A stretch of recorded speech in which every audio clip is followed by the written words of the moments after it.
Well, let's let the live stream kick in once again. And let's see what's cooking today. So, for y'all just getting ready to join the stream, welcome to JJPB Live. You know it is JJ with you once again. Today we got something interesting we got to talk about. We're going to bring up a little bit of Intel, AMD, and Nvidia. So I already got it all set up, ready to go. I'm just going to wait for everybody to start cooking in like usual. Seems everybody's been wondering what I've been doing for the last couple weeks. I just want to get this off the top before we get started, just to let y'all know. And make sure y'all stay to the end. If you're going to recap this later, watch it all the way to the end because it does get interesting. I've been working out and getting myself into shape. You know. The reason is because my health is important, and I know you guys are going to tell me the health is important as well.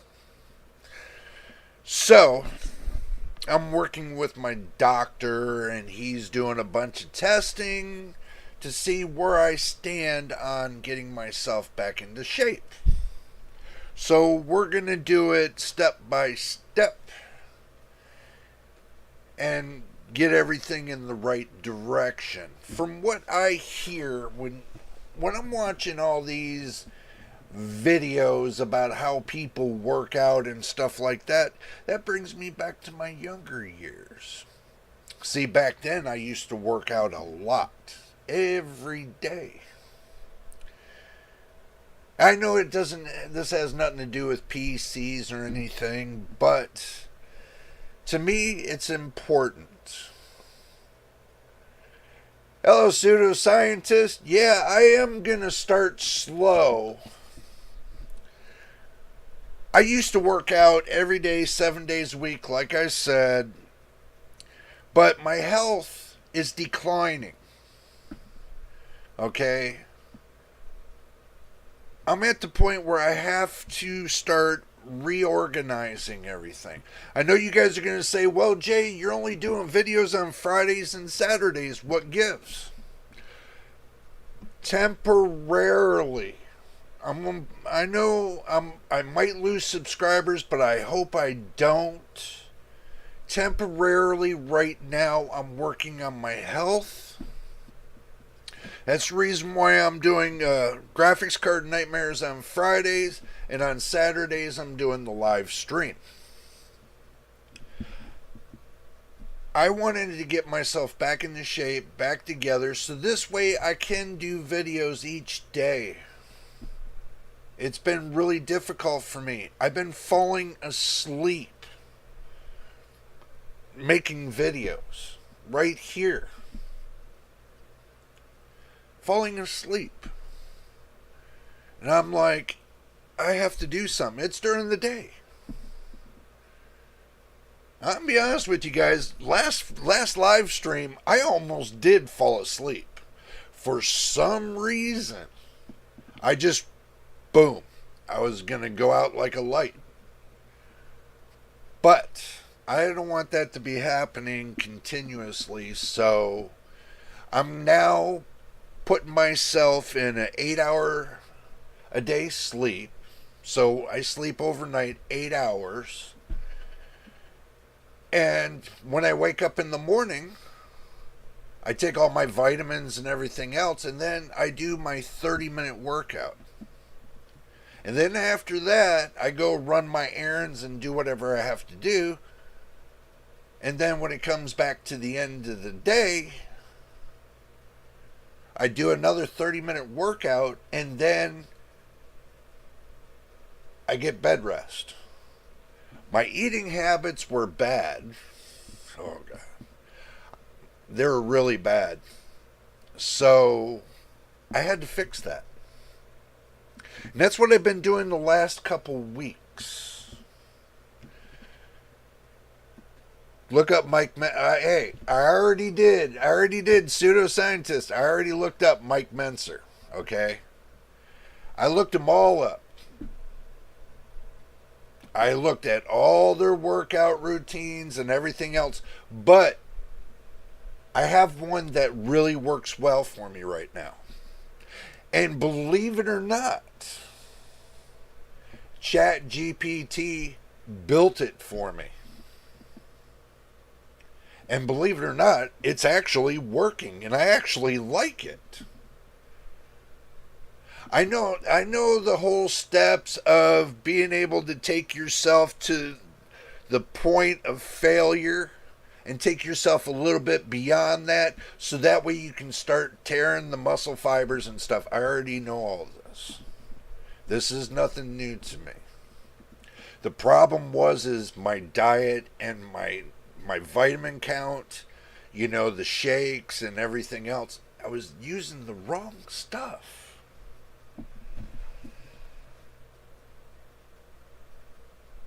After 12 years of letting myself go, I gotta fix it. So, I'm getting rid of it. I'm doing like maybe every 2 weeks, about maybe 1.5 pounds every 2 weeks.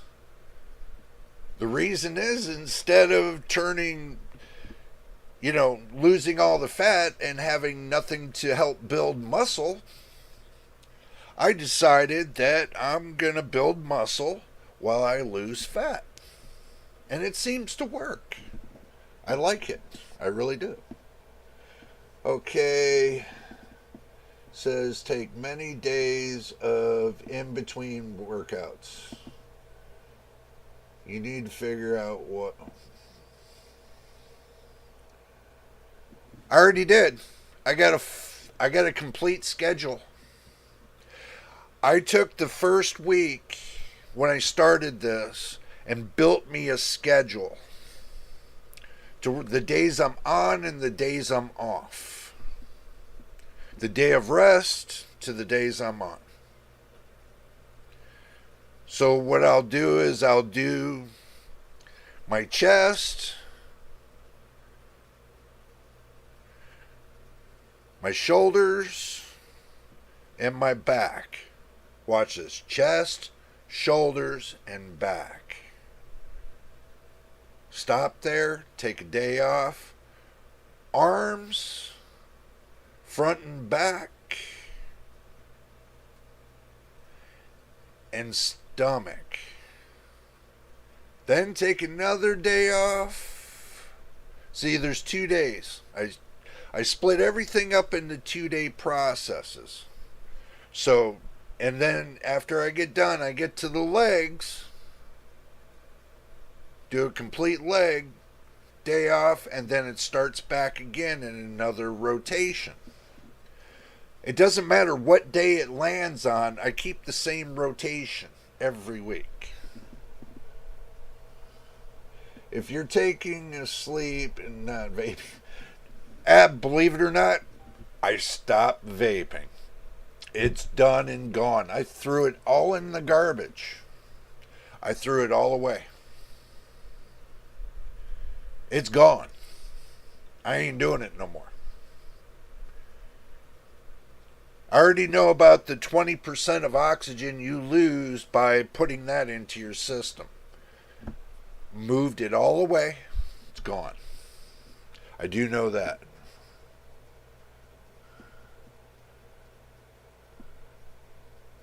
Well, see, the problem I have is I had like sleep apnea. That was part of the problem.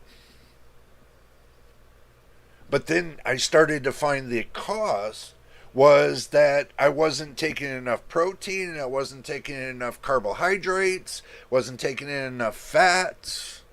Those are the 3 essentials you need to do a cycle, to gain energy. I didn't do that. That was my bad. That is the issue in my mind. Okay, that explains a lot. Yeah. I mean, I took a couple weeks to find out where the problem was. And guess what? I'm not tired no more. I'm more excited than you think. Believe it or not. I have more energy now than I ever had before. Hello, Machine. Good to see you, brother. Welcome. Like I told you guys, it's not hard. It's easy to figure out. Now that I've figured out the cycle and put myself in a complete cycle, all good from there. Now I need to work on the cycle. Now it's going to take 1 year. 1 year for me to get into that special place to where, you know, it's rigorous and it's continuous and it's ongoing and it doesn't stop. So I am working on it.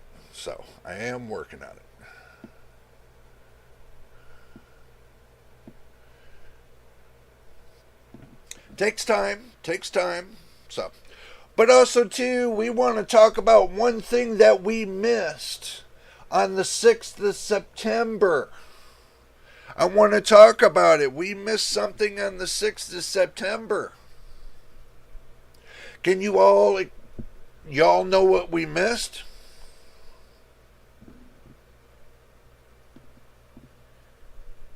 Thank you, pseudoscientist. I hope I have that high hopes and chance. I hope you all stand behind me on this because, you know, I really want to get this done. I really want to keep this going. I really want, you know, to improve the channel now that my fog, you know, that foggy moment's going away and everything else. I am working on that.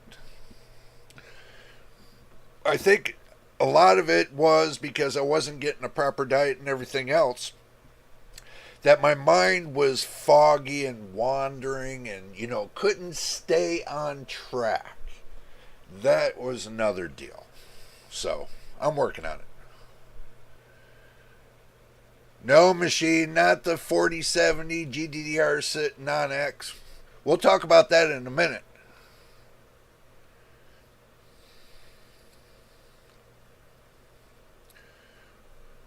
But the thing is, I'm one step at a time, I'm getting things resolved. So. No, I'm not mad at Nvidia, pseudoscientist. I'm not mad at Nvidia. I'm not mad at AMD. I'm not mad at nobody. I'm happy. I'm great. You know, me, I'm great. I'm happy with it. Oh, you're talking about Machine. Oh, okay.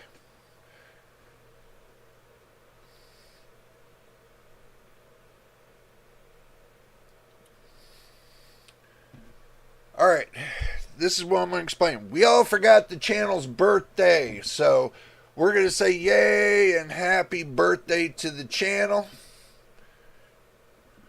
We're going to say happy birthday to the channel. Yay, happy birthday to the channel. And y'all can see I'm clicking those right there. So, a little bit of happy birthday for the 2 years. 2 years I've had this channel. 2 years. And we're still going regardless. 2 years and we're still going regardless.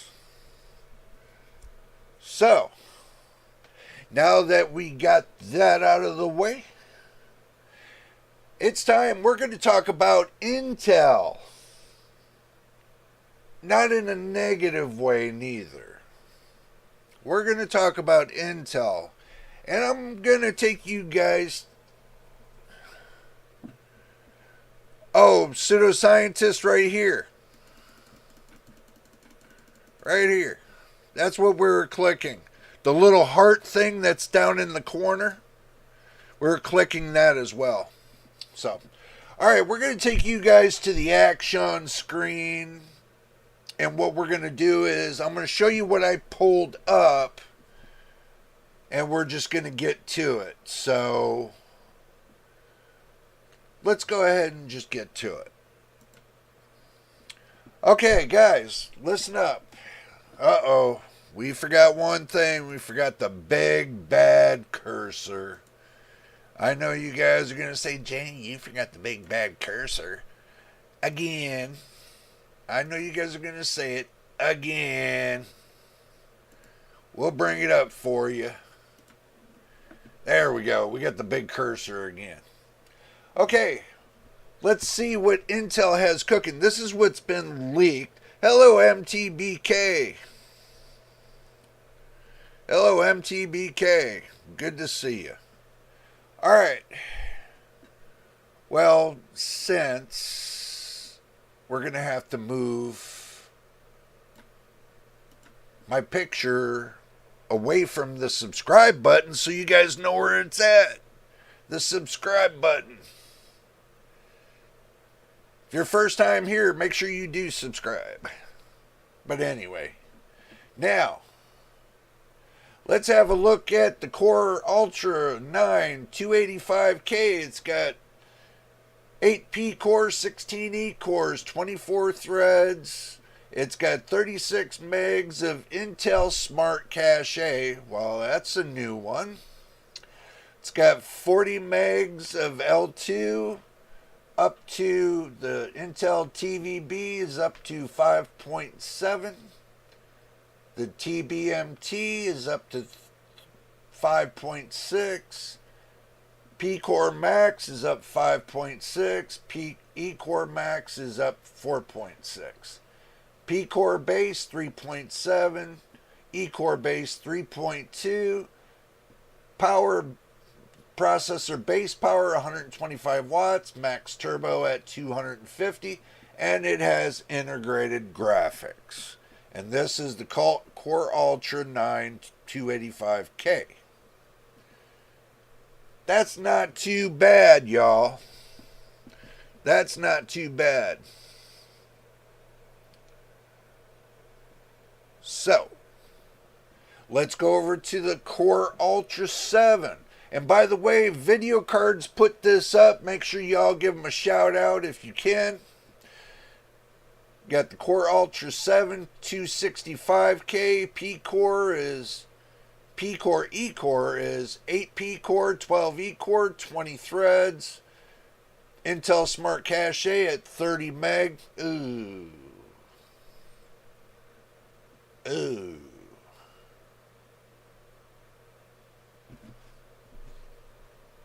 That's something to really think about. The L2's at 36.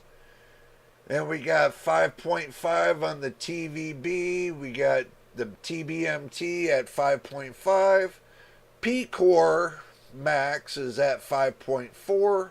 E-Core Max is at 4.6. P-Core Base 3.9.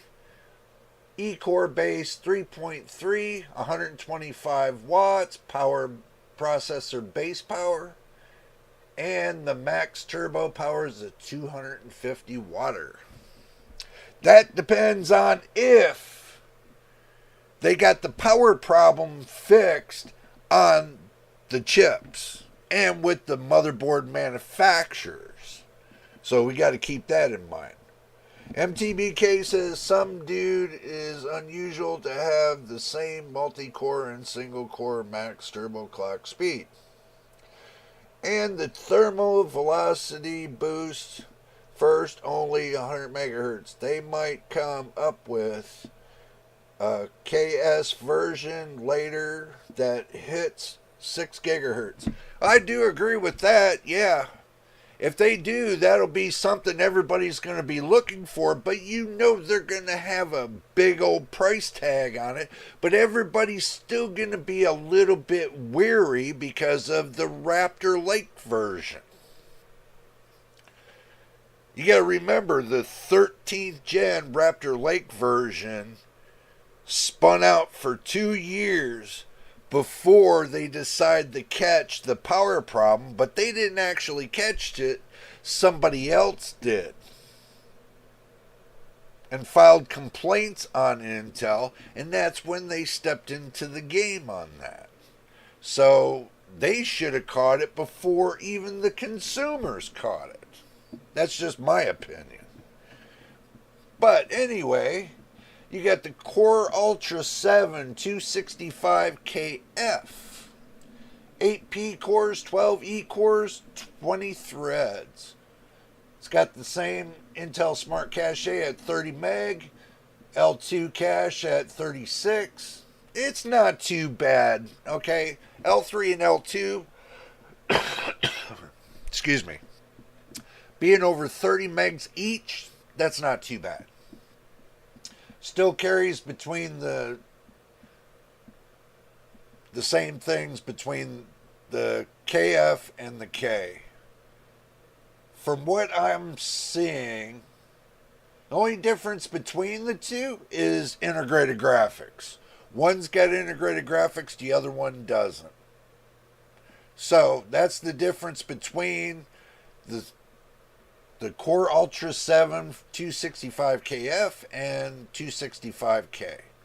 Difference is, when it says KF, that means no integrated graphics. When it says K only, it's got integrated graphics. Okay? If it's KS, that's something special. Or if it just says F, or it doesn't say anything, then you got to wonder what's going on. But anyway, if reviews are good, I'll buy one.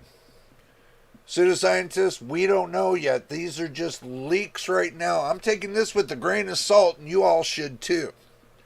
They got the Core Ultra 5 245K. It's got 6P core, 8E core, 14 threads. It's got 24 megs of the Smart Cache, L3, and it's got L2 at 26 megs. It's not too bad. It's got its TVB at 5.2, but it looks like it doesn't have the TBMT 3.0 boost. That's not good. But P cores are at 5.2 gigahertz. E cores are at 4.6 gigahertz. So it dropped about 200 megahertz. But this one, base clock P core is at 4.2 gigahertz. And the E core base clock is at 3.6. Interesting.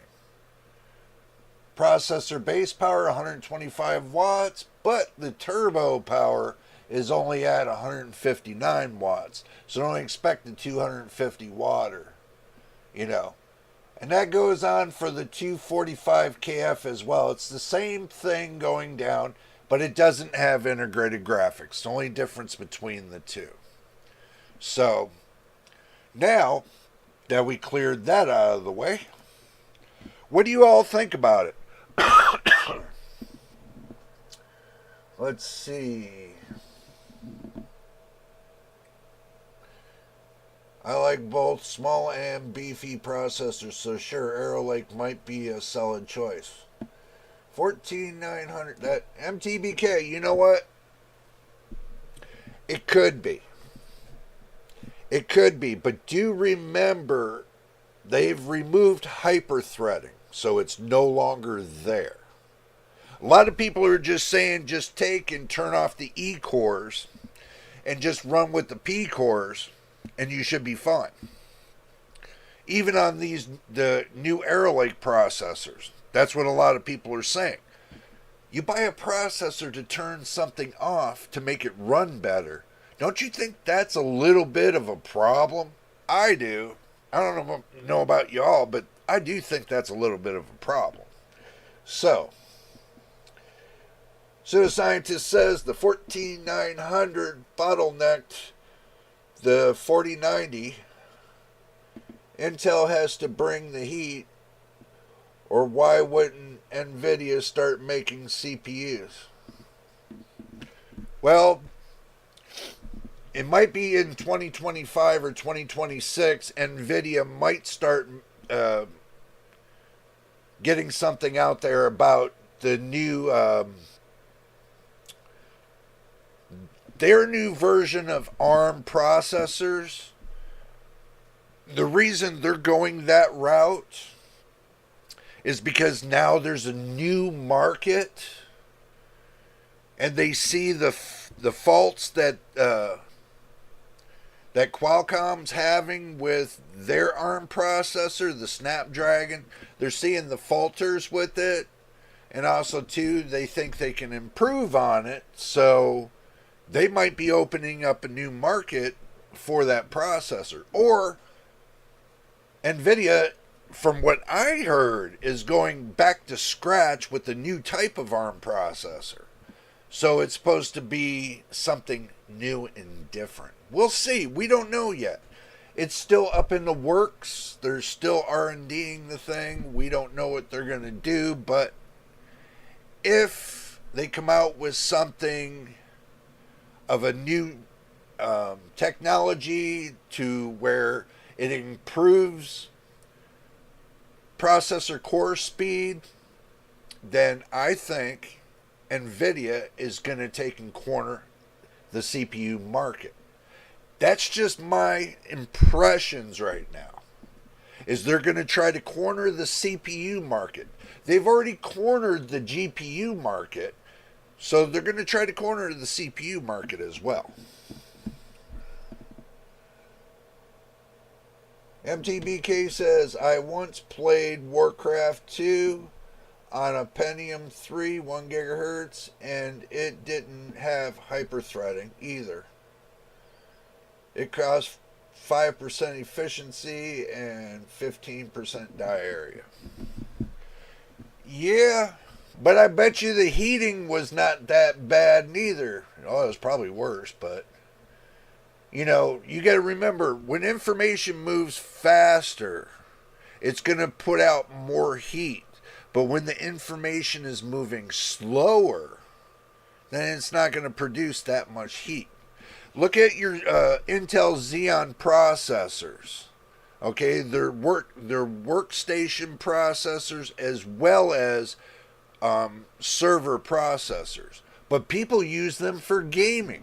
Why? Because they're power efficient.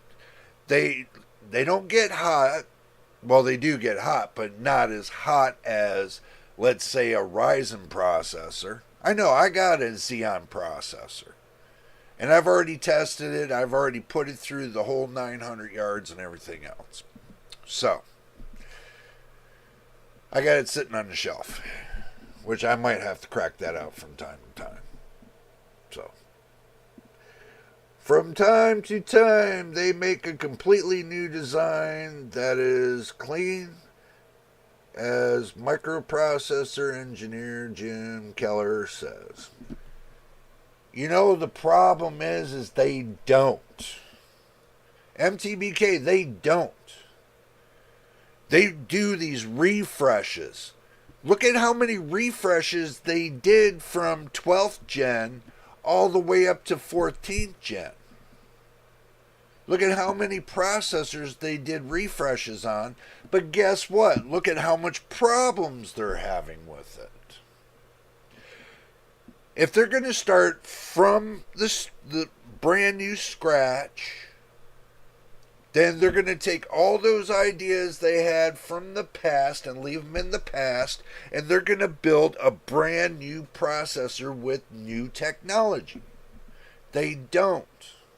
Is because they don't have the vision or idea how to build one that's even better.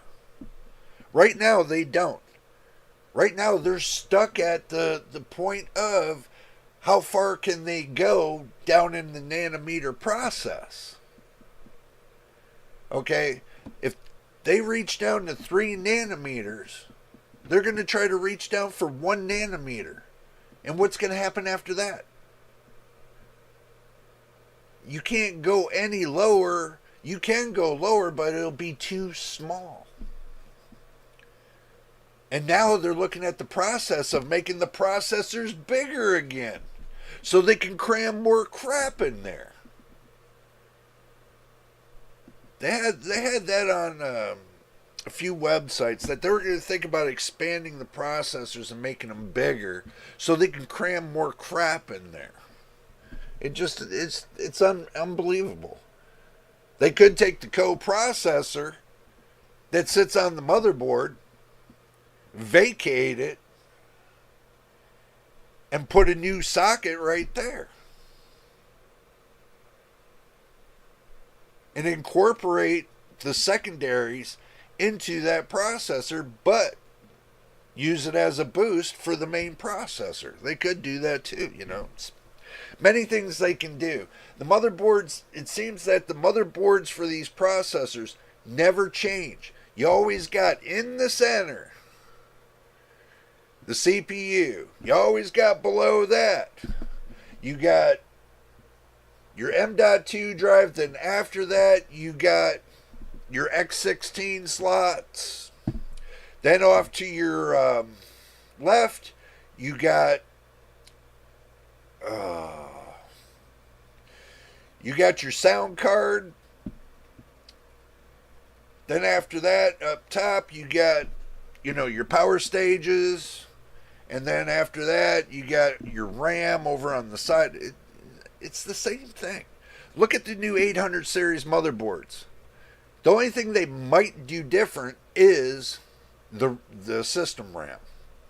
The flat RAM that they're talking about, I don't really foresee them doing that neither. So, Pseudoscientist says AI will do it for them. Yeah, I don't know. I kind of got. Yeah, probably. That's the reason why they fired a whole bunch of people that do coding. They fired them because they let AI do the coding now. A lot of people lost their jobs because of AI. MTBK says they use ideas that were bad in the past and work better in the future. Hopefully they do. This is what I'm waiting to see. The next 3 years, they're going to have to prove themselves. Because if they can't, then people are never going to get to that next level. Last time AMD used AI, the bulldozer was 20% bigger than humans could have designed it. Bro, they don't have to be that big. They only need a half-inch more squares. You know, a half-inch bigger. Then you can make the processor do anything you want. But the first thing they're missing is, and I'm going to tell you, the processors go from an 8-bit processor to 16-bit processor to a 32-bit processor to a 64-bit. We have been sitting on 64-bit processors for over 40 years. They need to go to 128-bit or 256-bit or 512-bit. They need to increase it to give it more flow. That's just my opinion. I don't know about y'all, but that's just my opinion. The branch predictor has to be very good. If they add more and more instruction sets to avoid pipeline flushes, that costs time and power. Yeah, it does. I know. They want to make everything smaller, but what's going to happen is when you make things smaller and smaller and smaller, it tends to burn out faster. So when you go to put any kind of stress on those transistors being so small, you know, it's just going to take one little power spike to make it go poof. So it's not a good idea them going below 3 nanometers. Really, it's not. So, speaking of system RAM, the 256 meg in the Pentium 3 system had more voltage than some 1.1 DDR5 standard modules. You know, that's a good thing that you just brought that up. Talking about the RAM. Let's see. Now, how many pins do you think that has? How many pins do you think that has? This RAM here is 72 pin. This is a 72 pin RAM stick. Surprised that I had something like that from back years ago. These are right here from the early 8. Well, I'll tell you where they're from. This one's from IBM. This one is 2003. 2003. Now, if you really want to go into it, I got another one.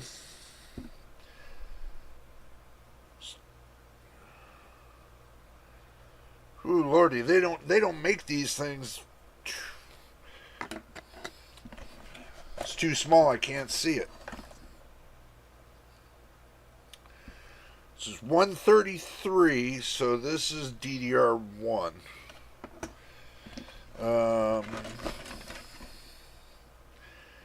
This one's from a compact.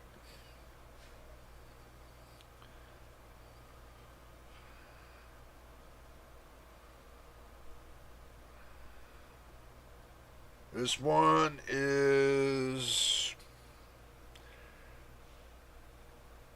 1988. Wow. Ooh, lordy. They don't make them like they used to. Oh, you guys get the point. I mean, these right here, these thick fat boys, you know, I hate to tell you, these right here, look.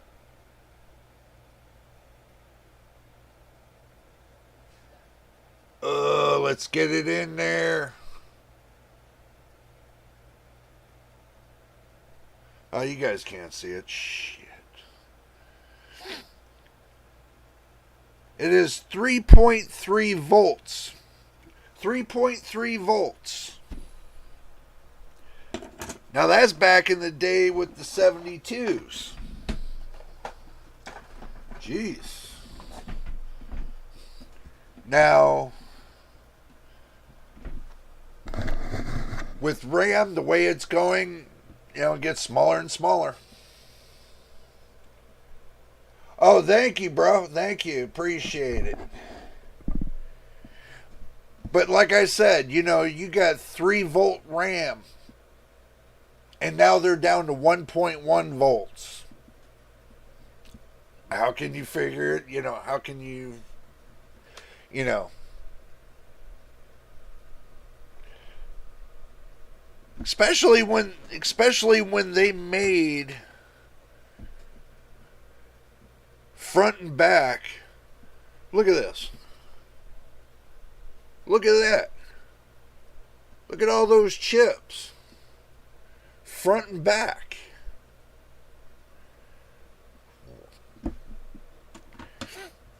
They don't make RAM like that anymore. I guarantee that. They don't make RAM like that anymore. So,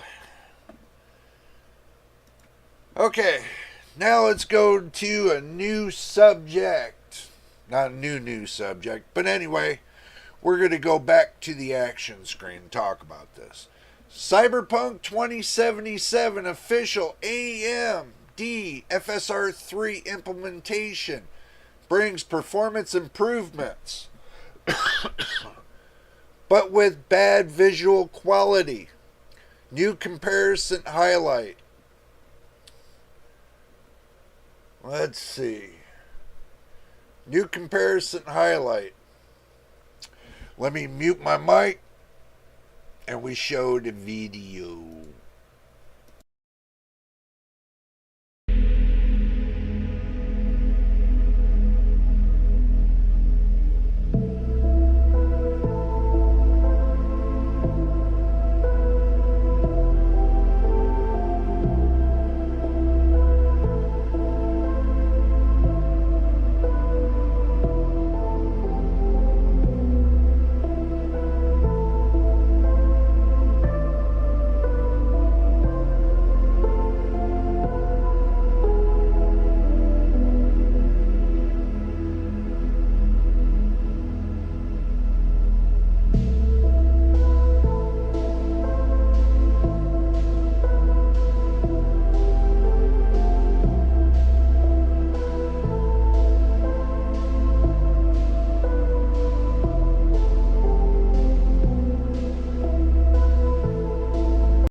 I'm going to say this, because I got the big cursor on. Oh, I got to move my face out of the way too. Oh, let me just turn my cam off on this for a minute. Okay. So we can see, look at the difference. Which one do you think looks better? DLSS 3.7, FSR 2.1, or FSR FG? This is FSR 3FG. Which one do you think looks better? I mean, to me, I'm going to point right here. I'm going to point to here. I think that one does. Well, this is the first time of me hearing about DLSS 3.7, bro. Wow. Let's look at another one. Let's go ahead and look at this one right here. Hold on.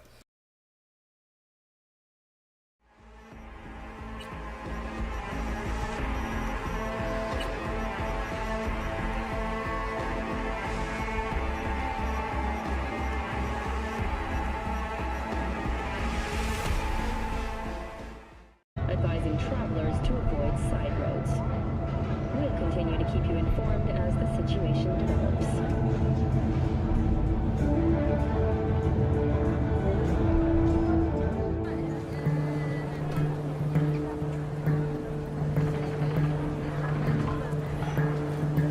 Get your fresh clip shots here.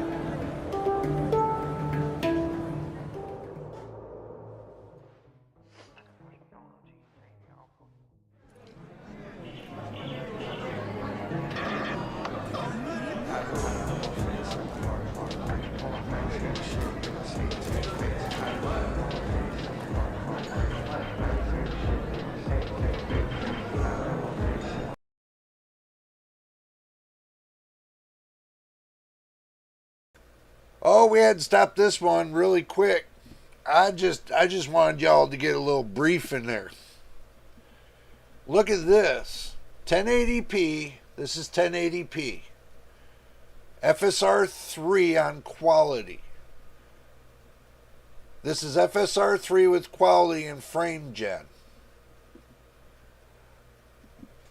I don't know. What do you all think? I know, machine. I need to get it. Yeah, I know, bro. I know.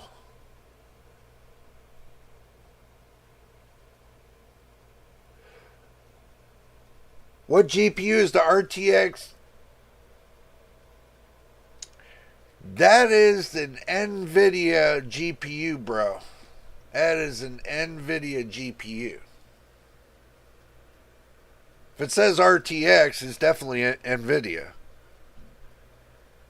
But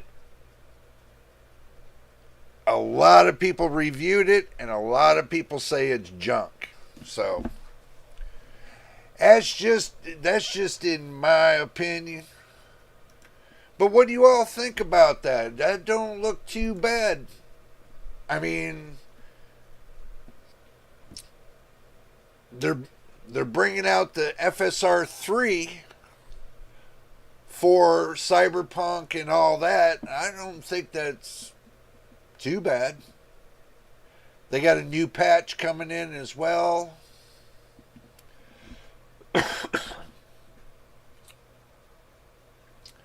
That comes back to the same thing with Sony and the PlayStation 5. How can the PlayStation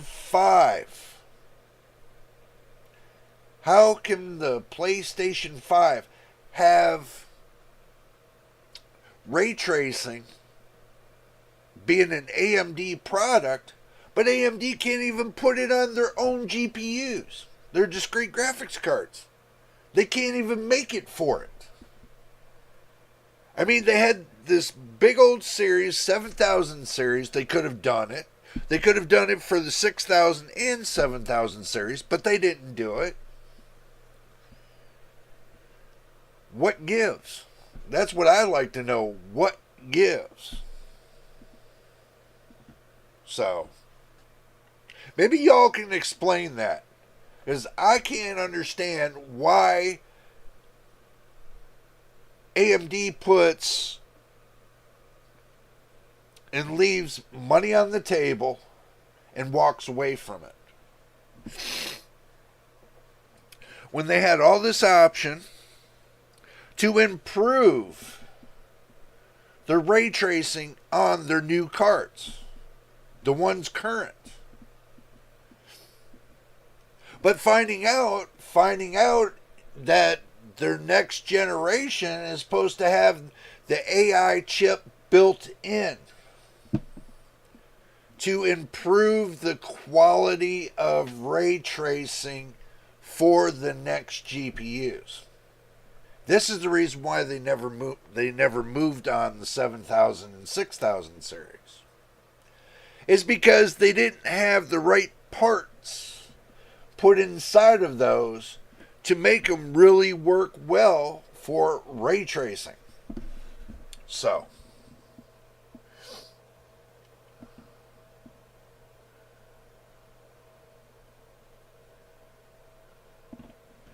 oh no, MTBK, they are supporting ray tracing, but they're not supported enough.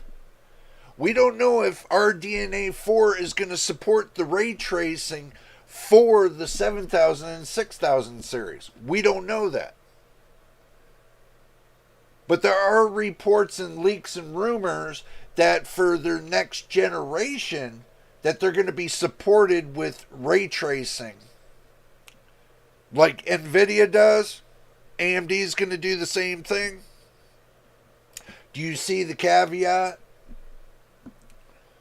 That they're actually going to back off on rasterization and they're going to put more ray tracing into their GPUs to make them even better, so that way they can compete with Nvidia. So, we can only hope what we can hope for.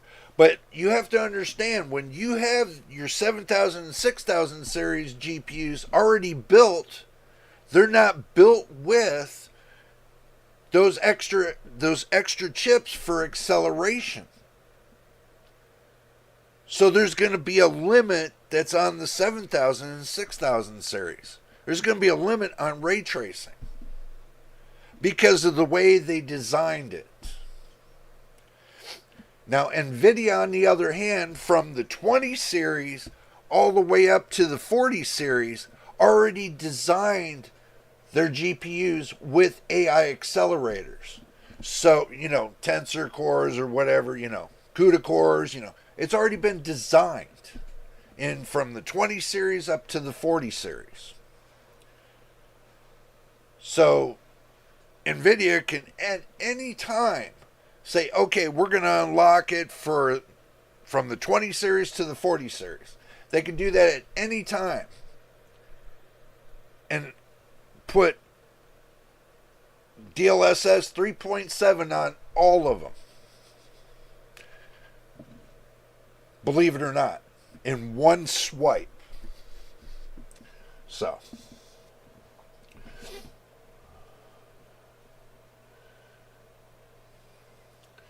let's hope that FSR 4 is good. We're hoping. It is supposed to come out with the next GPUs. Yeah, but they keep delaying it, and they keep putting it out in the back burner for some reason. They were supposed to come out with the new GPUs in... They're supposed to come out with the new 8000 series in late July or August. But somebody slipped up and they turned around, they pulled their testimony or something off of a page, and and it's just like it's ongoing. I think what they're doing is they're stalling because they're waiting on Nvidia to post and put out there for the new 50 series. So AMD is stalling for time. Some people say that, the 50 series might come out in December or November. Who knows?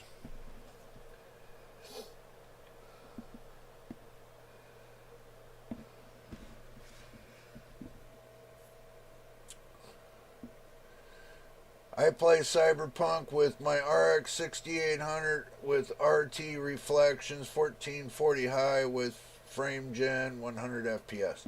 Yeah, that's still not bad, but for the new games that are coming out, you're going to need something just a little bit more for them. And that's what they're building into the GPUs now. What that snow, what do you call it? I forgot what it was called. That new engine that's out, that snow engine for the games. GPU makers have to go back to the drawing board a little bit because game developers decided to push the envelope. So now they're going to have to take and twist and turn to get that next generation out. So that's the holdup.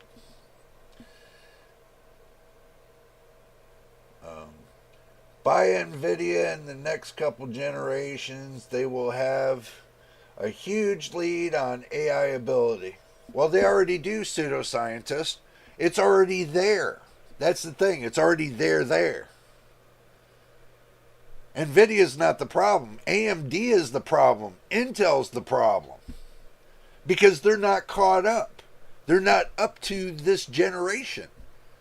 Well, they're up to what their generation would be their 7000 series should be where their 6000 series should be. And their 6000 should be where their 5000 is.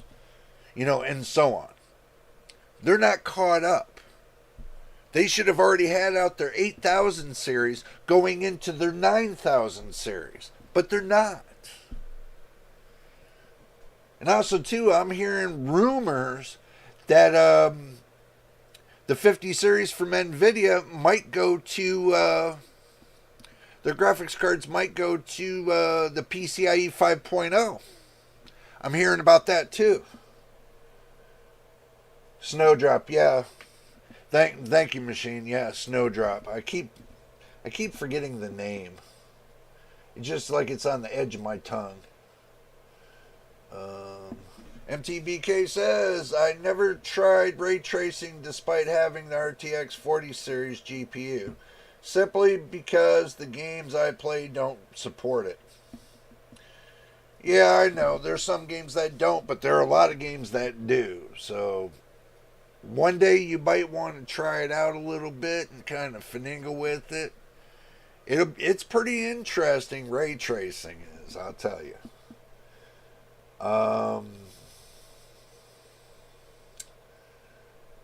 I can't use frame gen on First Descendant. Why is that, machine? I'm not understanding. Why can't you use frame gen on it? It should be capable, unless they didn't come out with the FSR 3.0 for First Descendant. You should be able to. I think I did that on, I did frame gen on that with mine. I'll have to look into that. That's a good, that just brings a good question in my mind. You guys are funny. Snowdrift, Snowbite. You guys are funny on that. MTBK says Galax has some beautiful white RTX 4070 that is called snow walking. Slow walking, maybe. That gives me to another little thing about the 4070, the one with the GDDR6, not non-X. Okay. It's already been benchmarked. There's a 3 to 5% performance loss between the 4070 with the GDDR6X and just the 6. There's a 3 to 5% loss as far as the FPS and everything else. So, are you willing to pay the same? Are you guys willing to pay the same damn price for the 6X? Paying that for just the GDDR6 one? And losing 3 to 5% performance? You have to ask yourself that question. If you're going to pay the same price for something, you best to go with the best and not lose that performance. But here is the kicker to you guys. Here's the kicker. For $50 more, you can get the 4070 Super. So you don't have to go with the $550 4070 and the $550 4070. You can go with the $600 4070 Super and get it on a rebate and get it down to like $580, which is possible, and turn around. You're only paying $30 more for how much performance? Like 12, 15, or 17% more? It's a no-brainer, guys. $30 for 17% more is no-brainer. It's probably more than that. I know somebody said one time, oh yeah, well, between the 4070 and the Super is 21% difference. Somebody said that to me, and I'm like, really? The same processor between the 4070 and the 4070 Super. One's just boosted up a little bit higher on the bandwidth.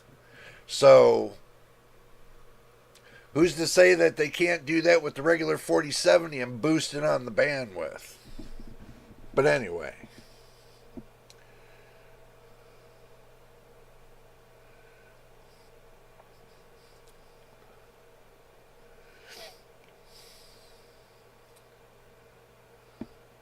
Machine says now with the GDR6 non-X VRAM. Did you buy that card, Machine? Did you buy that card? And if you did, just,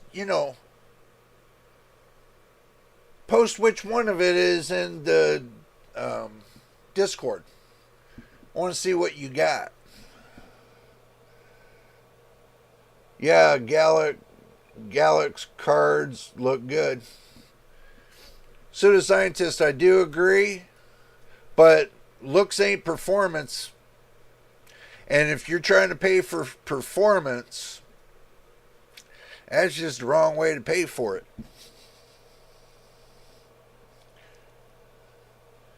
The people buy low-end GPUs, don't do much, if any, research.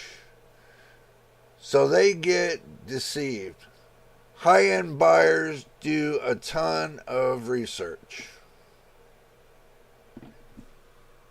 That is true.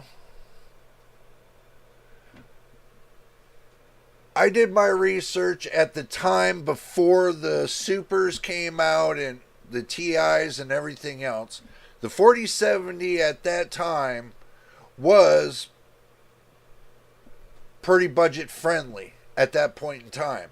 Now that it's dropped off $50, it's still budget friendly, but with the price of inflation and everything else, everything is sitting right between $300 and $600. $300 to $600. If you're going to spend $300 on one, it's going to give you half the performance. Then go up half more of the performance and get the better card. It's a no-brainer. A lot of people, what they do is they turn around and they buy the $200 and some cards, and then they're like, oh, that card just went on sale, and kicking themselves in the butt. Just because one card went on sale and it dropped $100. You can buy cards on Amazon. Okay? You can buy cards on Amazon, graphics cards, with a 2-game bundle. That saves you an additional $100. So if you're getting yourself, let's say you find yourself a 4070 Super for $560, and you get a 2-game bundle. So now that $100 bundle now makes that graphics card $460. Because now you're saving $100 that you would have spent picking up 2 games on Steam. They've been doing these bundles for the last month. Longer than that, but they've been going pretty heavy for the last month.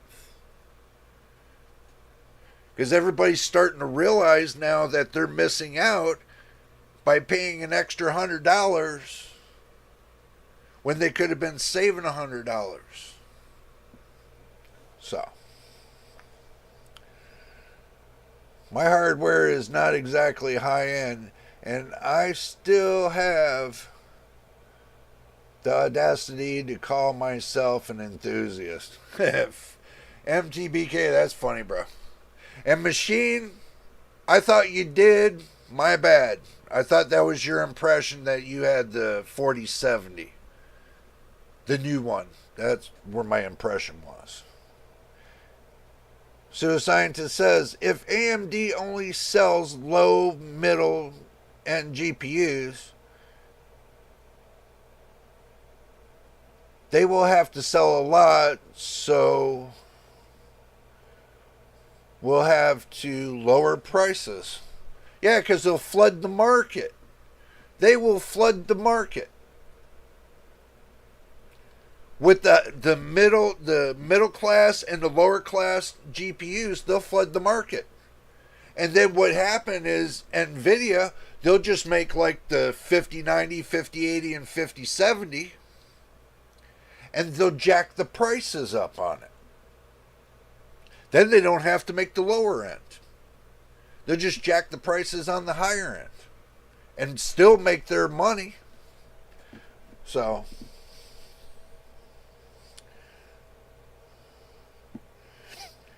said they want 40% of the market share, not 5%.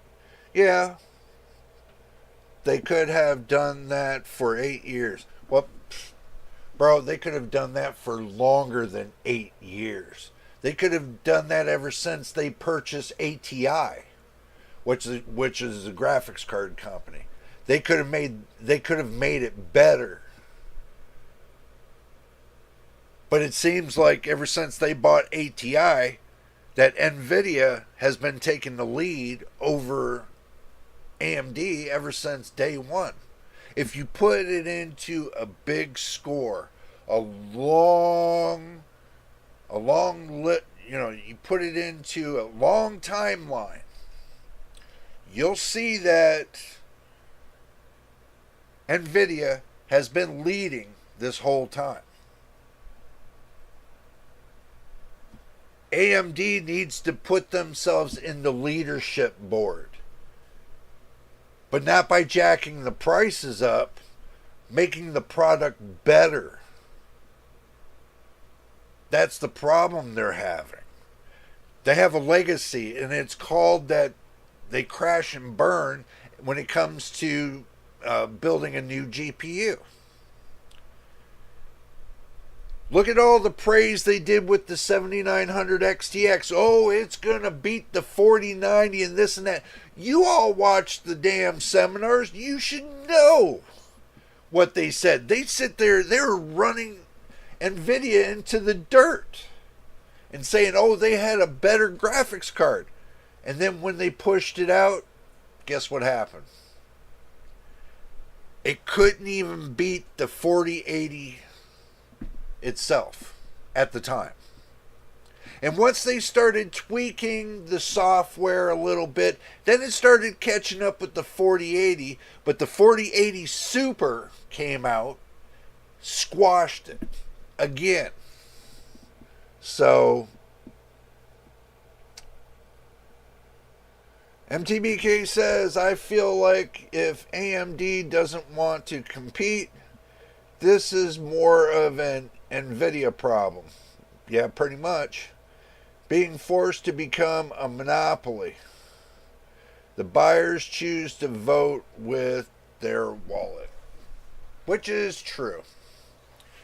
Because there are some people out there can afford what they can. And the ones that, you got to remember, 67% of the world population buys lower end. Buys the lower end. Certain portion buys the middle end, and a certain portion buys the high end. It's broken up into 3 categories when it comes to your GPUs. It goes by what you can afford, period.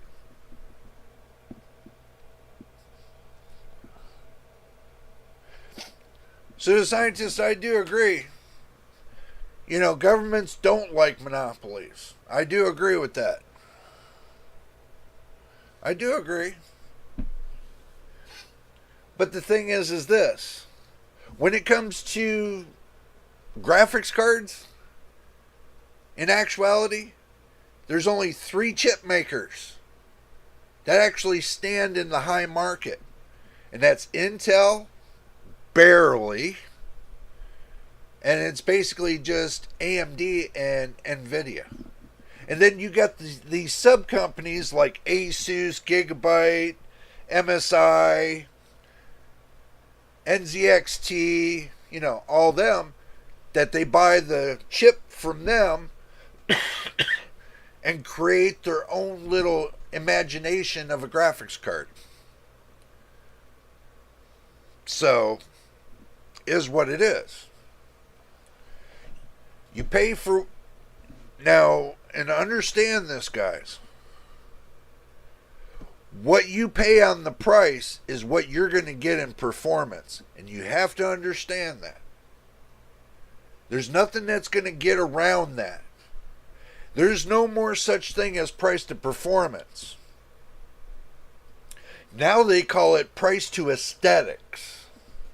So when you buy a graphics card, if it doesn't have great aesthetics, it's not going to go fast. Get it? So, yeah. And that's what my new motto is. If it doesn't have great aesthetics, it's not going to go fast. That's my new go and say. So I thought you guys would get a kick out of that too. So But all in all, let's see, talking about the 5090. Let's go back to the action screen for a moment. Let's talk about that. Nvidia GeForce RTX 5090 and RTX 5080 rumored for completion this month. I'm bringing this up. Rumored for completion this month.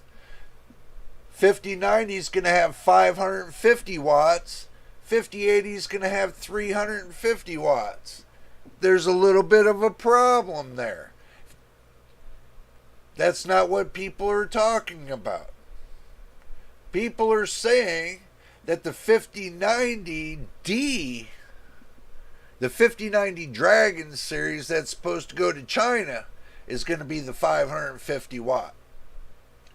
Now the actual 5090 that's supposed to be sold in the United States and some other countries are supposed to be a 600 watt. So, just keep that in mind. We might be able to get the 600 watt series when it comes to the 5090, or the 5080 might be the 400 watt series. So, they said this month. I'm waiting to see this because I know it's a rumor and I'm taking it with a grain of salt, but I'm telling you, if it comes out this month, AMD's done. They are done. Simple, straight up. So, RGB means more FPS. Yeah, true, machine. That is true. MTBK says, price to aesthetics is the new RGB lighting gives plus 20% FPS. Yeah, true. Very true. Let's see. Only 550 watts machine? Nope. They're talking the Dragon series at 550 watts. They're talking about the regular series. The original OG is supposed to be 600 watts. Supposedly. That's as far as I got with that. So, if they come out with the 600 watt OG and a 5080 with a 400 watt OG or 450 watt OG for the 5080, that's not going to be too bad neither.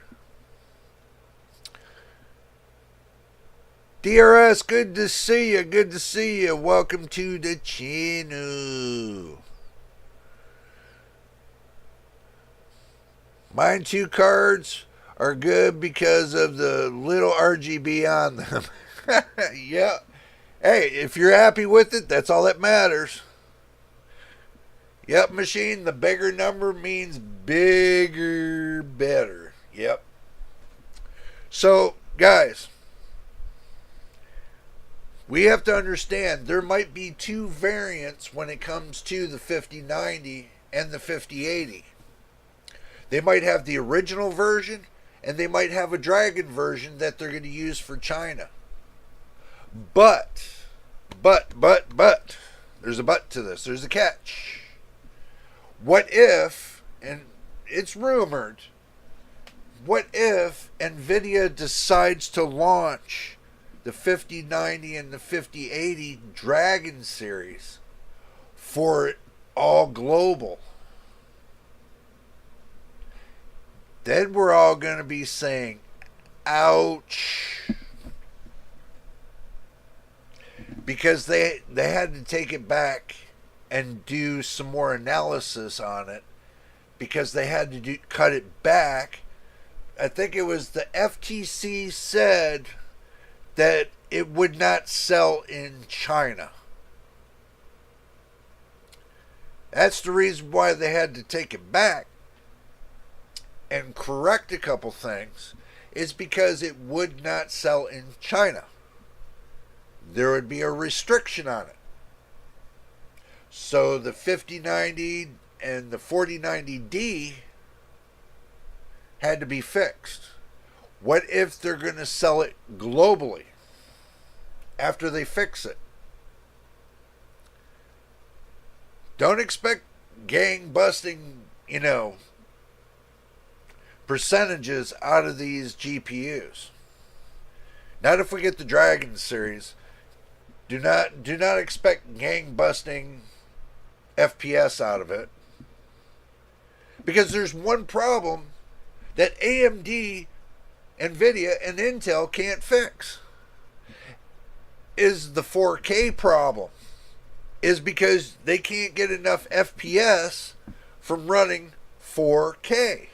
Everybody wants to leave 1080p behind, but you can't, because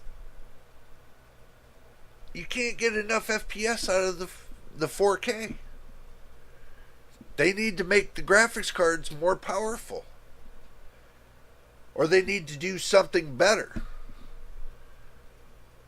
Because people are getting pissed that they can't, some games, they can't get over 100 FPS on 4K. They're getting in between 30 and 60 FPS.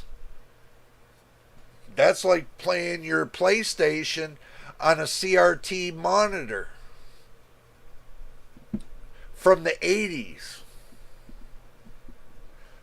So there's a little bit of a problem there, guys. A little bit of a big problem. Now, there's talk about a new type of monitor coming out.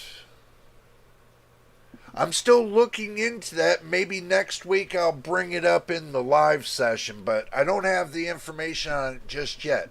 It was breaking news. I heard it in my ear maybe about 20 minutes ago. So I'm going to do a little bit more research on this new type of monitor that's out. That's going to be out. That's supposed to be removing ghosting and stuff like that. And it's supposed to be a little bit more. Yeah, we'll just have to get more information on it. I heard something today about it, but didn't have enough time to put together anything about it. That's the thing. And we all know that the 4070 was 6 gigabyte, the GDR6 is not going to be a monster of a GPU. They did the same crap with the 1030. They did, They got too much falters in that 4070. Not the GDR6X one, the GDR6. I'm running the 6X. And I ain't giving it up for nothing. Because there's people going to be looking for them sooner or later. I'm just going to tell you that. If I buy an OLED monitor, I'd probably go 1440p so I don't overwork my GPU. Still learning. This is true. If you do go 1440p, try to stay at 165 to 250 hertz monitor, and make sure the IPC, I think it's IPC, make sure it's like a 1 second delay on the IPC, IPS or IPC, I can't remember. Make sure there's not much of a delay. But these new monitors that are supposed to come out, there's supposed to be a half a second delay. I'm kind of interested to see what's going to happen there. But a monitor to have a half a second delay, okie dokie. Last but not least, let's go back to the action screen once again, guys. Let me pop my face back on that screen. Move myself over. And pop the back plate back on. There we go. pop me back in the corner. Okay. Now, let's talk about the AMD Ryzen 9000 X3D CPUs to feature full overclocking support in addition to the new 3D V-Cache features. Something cooking. Machine says I have a 1440p monitor that is 165 hertz. It works great. Got it for $140 from Walmart a year ago. That's not a bad deal neither there, Machine. That's not a bad deal. MTBK says IPS panel. I thought it would... Look, I got a lot on my plate, bro. I can't remember everything. Sorry. I try to remember as much as I can.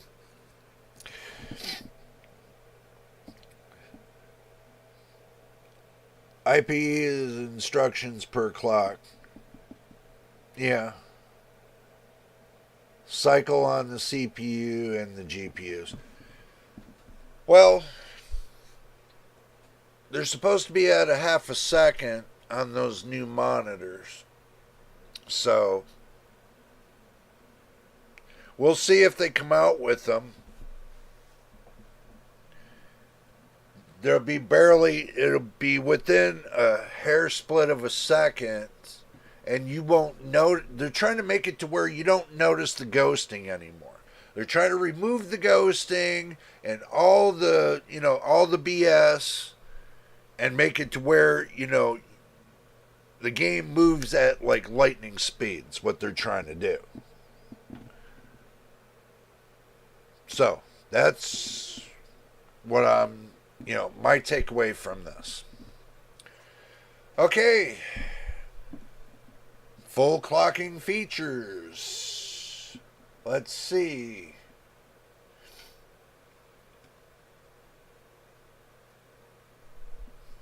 Is it interesting?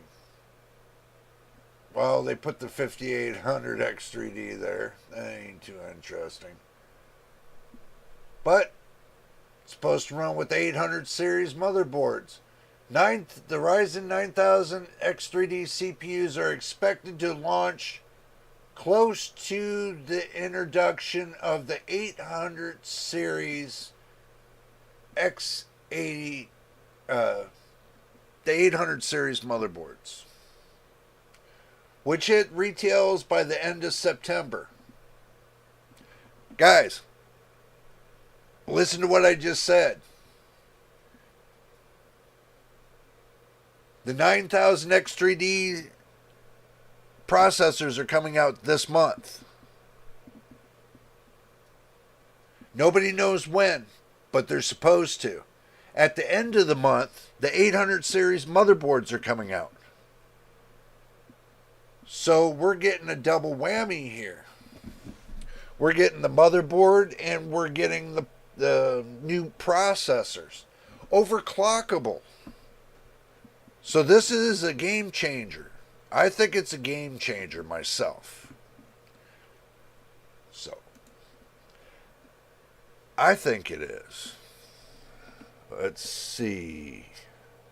No need to remember everything. We got several brains over here, yeah, to figure things out together. Hey, it's all good, MTBK. It's all good. But what people been waiting to hear is, when is the 9000 X3D coming out? The 9000X was a disaster. Okay? The 9000X series processor's disaster. The selling rate, the amount that they sold, is so far from what I heard was up to 8,400 processors. That is nasty. So, when they try to push out, how can I say this? If they they should have never pushed out a processor that's running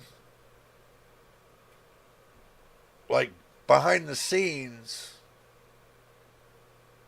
like it's, to me, I think the processor's running like if it's in a server, you know. It's running like a server. It's not running like a gaming, high-end gaming chip. So, 9000X series, I'm not buying. I can tell you that. That processor, to me, after watching all the benchmarks and everything else, it's not appealing. I get more action from my 5700X than you could with those 9000 series X processors. So, for them to really compete, it's going to be a bad point, because finding out what Microsoft's been doing in the background, working on helping Intel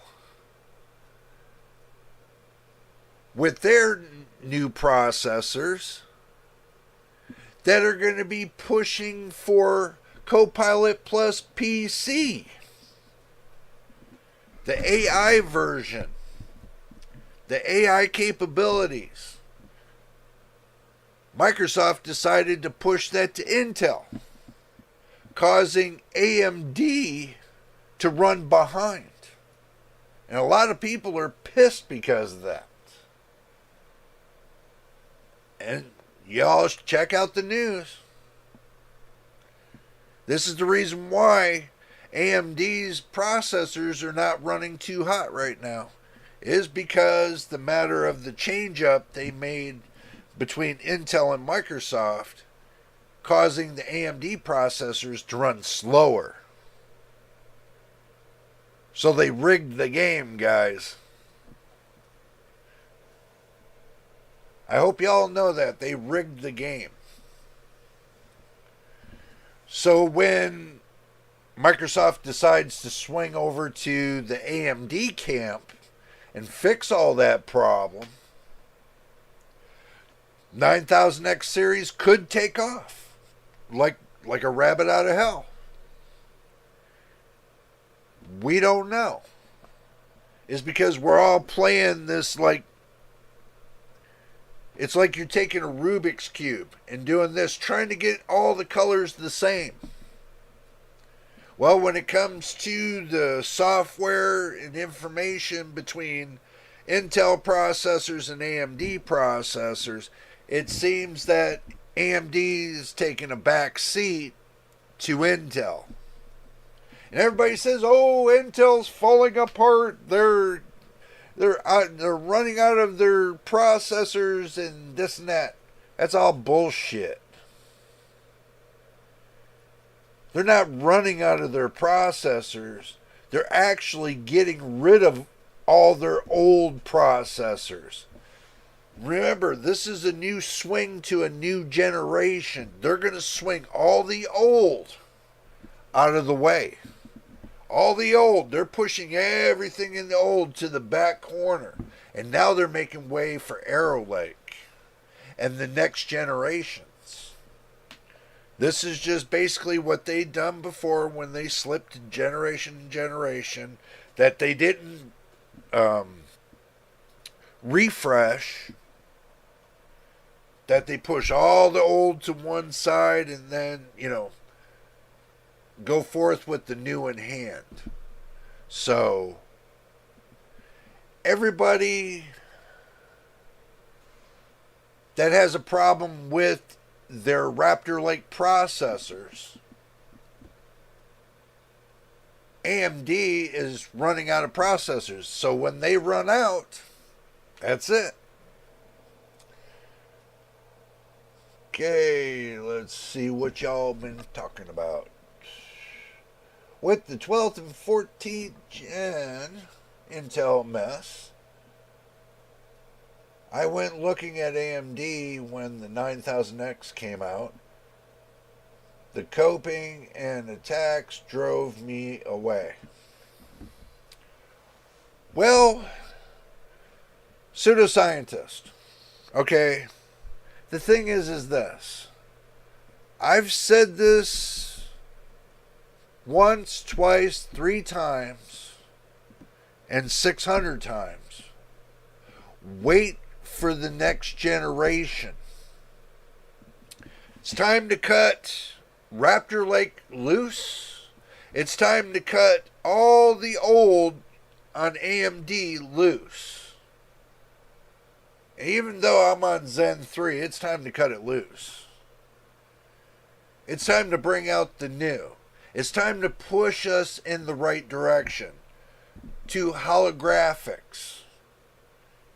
This is something they've been working on for years. I want to get to the point of holographics. Tired of the TVs. You know, I want something that can visually move around the room. Or hold up something like this or this and say, boom, there's the internet for you. I want something new. So,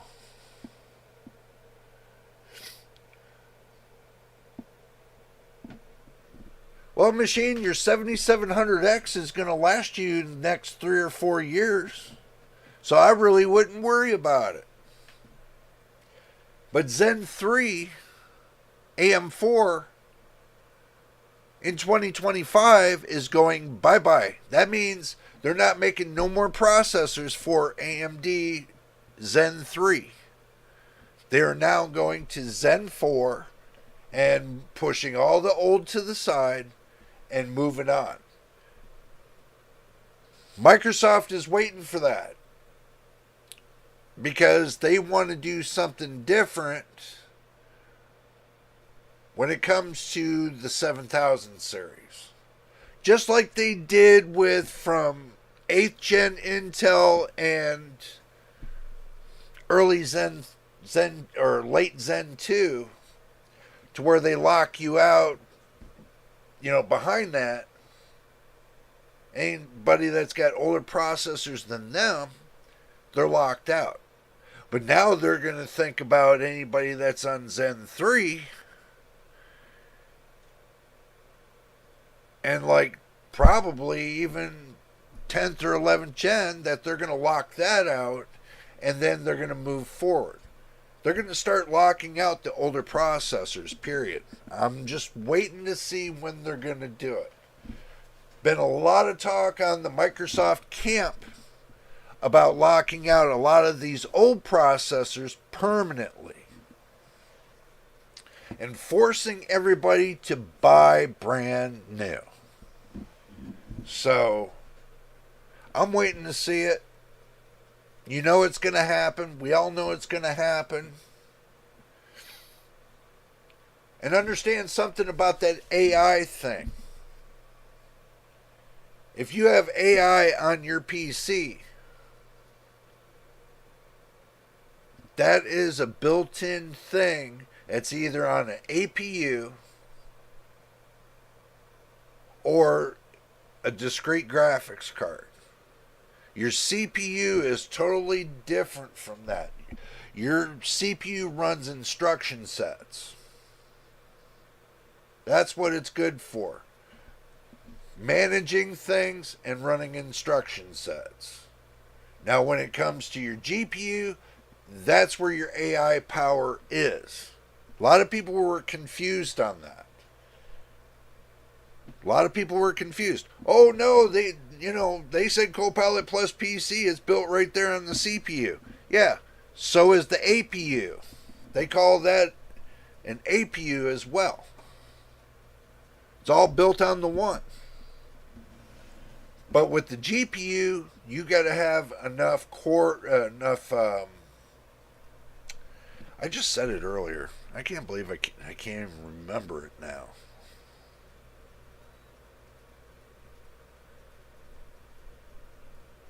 You got to have enough CUDA cores if you're running Nvidia to have a decent GPU with AI provisions, which the 4070 is good for that. The 4060, yeah, it might make it. We don't know. But anything below that is not really going to be AI based when it comes to the GPUs.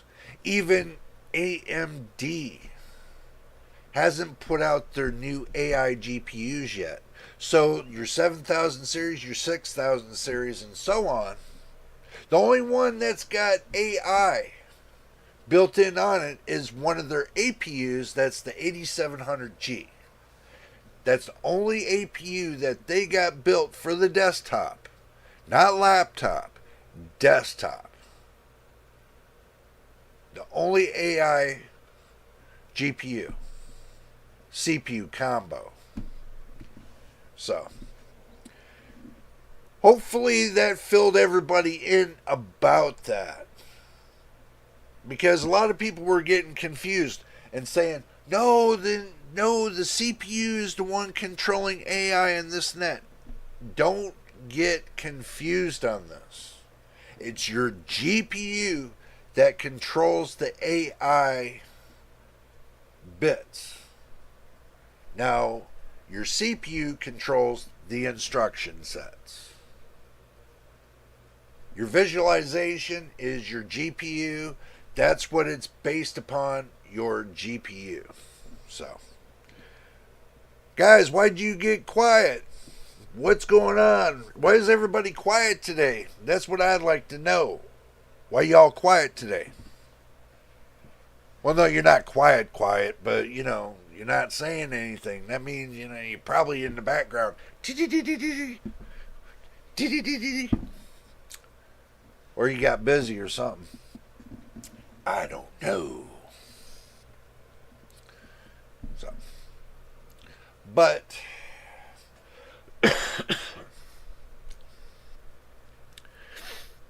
I don't know, guys.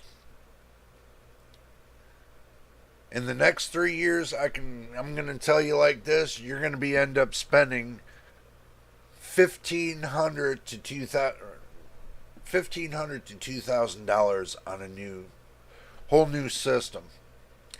If they're going to go full-fledged AI. So,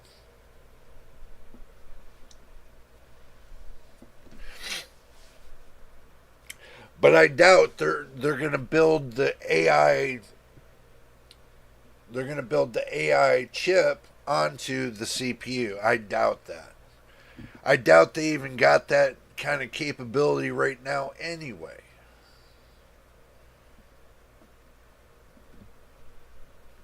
I don't think they're going to get much out of 8-core 16 thread or 16-core 32 threads. Where you got millions of little transistors. Millions of little transistors on a GPU. I think they're going to keep it towards the GPU. This AI thing. So they're going to have to build the chip that goes on there, the instruction sets and everything else. But Nvidia's already done that. They're just waiting, I guess. Who knows? 7700X is the GOAT. Zen 3 is the GOAT. Yep. And I got Alder Lake. It's the GOAT. Yep. Pretty much. If you got it, they're going to say it's got to go. We might as well just, stop beating ourselves over the head over it and move forward in the new generations. So we might as well. 8-core, 8-thread Lunar Lake. They better crush half the desktop competition. Bro, listen.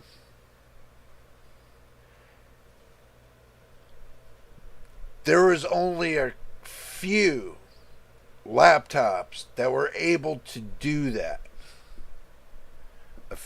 handful, a few. But now, we don't know. For the simple fact we don't know is that we don't know what Intel put together that's going to be noteworthy to the consumer. We don't know if even the consumer, the many consumers out there, and a lot of polls are saying they don't know if they can trust Intel. That's 62%. That is at 62% margin of 13,000 people. I know that doesn't sound like much, but when you got 13,000 people and they spread it amongst 10 of their friends, that 13,000 just turned into 130,000. And then they spread it to amongst 10 of their friends. And then it just goes on and on and on. And then you get up to the mass population. That's pretty much word of mouth. Everybody talking about it on the internet. Reddit's probably jumping off their skins right now about it. So, I can't say Intel's got it good right now because I can tell you what they don't got. A lot of money. The Raptor Lake 13th and 14th gen is breaking Intel. They're getting ready. They have to sell the foundry where they make all their GPUs and CPUs. Their foundry. They're going to put it up for sale. They're drowning in debt like EK Waterblocks is. Companies don't learn. When you want to get real big real quick, you don't put all that extra money out into bullshit. Exactly what they did. So, now they're stuck with the bag of losing over, they say 30,000 employees.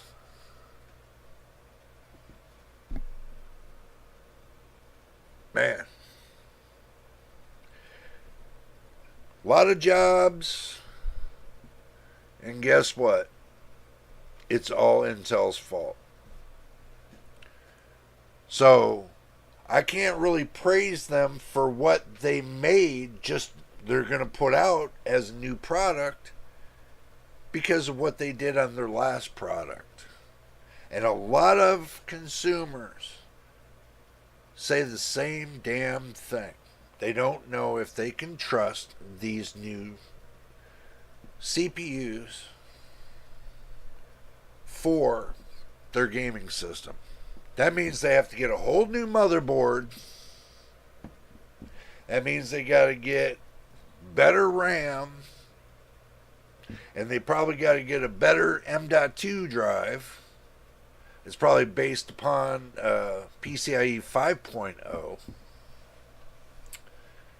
And hopefully, Nvidia does a solid and makes a new 5.0 piece, a new GPU, PCIe 5.0. Which I hear in the rumors that's what they're going to do. Not a lot of people are talking about that. So that becomes a concern when not a lot of people are really talking about it. But motherboard manufacturers are making all these new motherboards PCIe 5.0 ready. So we all better be ready. There might come a shift in the paradox. So.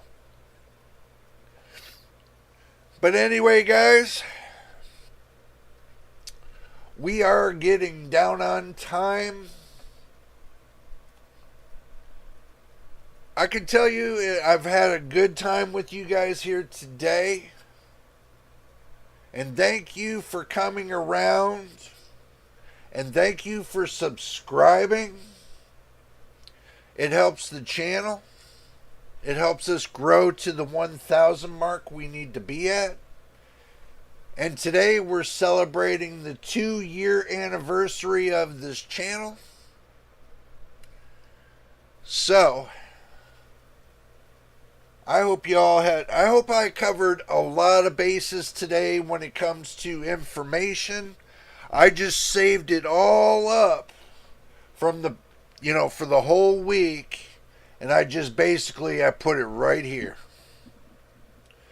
Because I found it to be a lot better to just do it live and give you the whole 900 yards instead of giving you bits and pieces, video after video after video. It's just do it all live, give it to you all at one time. So, but I'm glad you guys enjoyed. But I am going to get out of here because I got some things I got to handle today. But if this is your first time here, subscribe, hit the like button. Don't forget, we have a like button for the live. And also, too, turn your notifications on so you know when I post that next video. Until the next time and the next video. We will see you on the next one. Enjoy, guys. Have a great day and be safe.